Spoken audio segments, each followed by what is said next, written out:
Welcome to Chillin' 101. We hope this video helps. You start by importing the noisy clip into Final Cut Pro X and placing it on the timeline. Make sure you're working with the highest quality source available.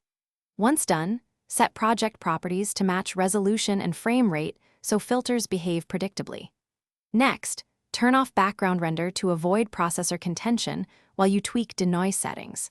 Split the clip into a 3/10-second test region so you can iterate quickly without waiting for long renders.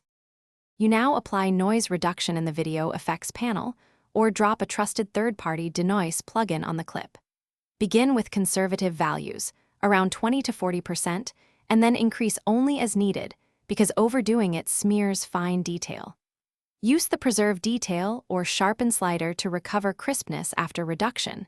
This balances grain removal versus texture loss. Make sure to scrub and play the section at normal speed so you finish by rendering the adjusted section to view the denoise at full quality. Then export a short test file to confirm the balance between smoothness and detail. If you see banding or plastic faces, reduce noise reduction by 10 to 20% or introduce a tiny film grain overlay to restore natural texture.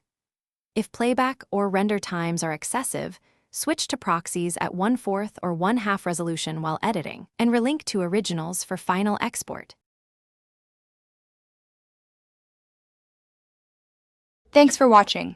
Consider subscribing if we helped you.